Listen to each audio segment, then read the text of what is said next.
నేను మీతో ఒక మాట మనవి చేస్తాను, బాగా జ్ఞాపకం పెట్టుకోండి.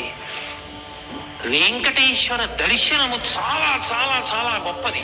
అది తక్కువ అని నేను చెప్పడానికి వీల్లేదు. ఎందుచేతనంటే వ్యాసుడే స్వయంగా చెప్పాడు ఒక మాట.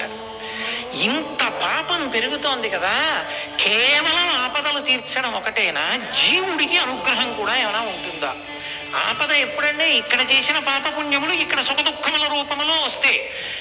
కాలోహి బలవాన్ కర్త సతతం సుఖదుఃఖయోహో నరాణం పరతంత్రాణం పుణ్య పాపానుయోగత అంటాడు దేవి భాగవతంలో.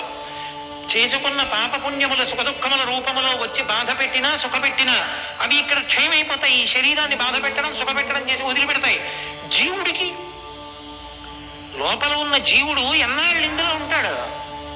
ఇంకో 20 ఏళ్ళు ఉంటాడు, మహా అయితే 25 ఏళ్ళు ఉంటాడు. వదిలిపెట్టేస్తాడుగా దీన్ని వదిలిపెట్టి వెళ్ళిపోతాడు. దీన్ని వదిలిపెట్టి వెళ్ళిపోయిన తరువాత దీనిలో ఉండగా ఏం చేశావురా అని అడుగుతాడు ఈశ్వరుడు.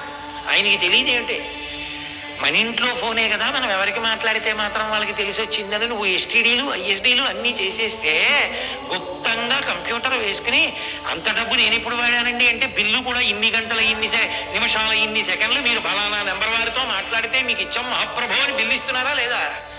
మీరు పెట్టుకున్న వ్యవస్థలో మీ ఫోన్లో మీరు ఎవరితో ఎన్ని గంటల ఎన్ని నిమిషాలు ఎన్ని సెకండ్లు మాట్లాడారో పట్టుకోగలిగినటువంటి సాంకేతిక పరిజ్ఞానాన్ని మీరే నిర్మించుకుంటే మీకు శరీరాన్ని ఇచ్చిన పరమేశ్వరుడు దానితో మీరు ఏం చేస్తున్నారో కనిపెట్టలేని అమాయకుడని మీరు ఎలా అనుకుంటారు?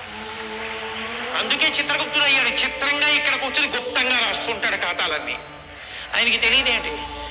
నేను మీతో ఒక మాట మనవి చేస్తాను, బాగా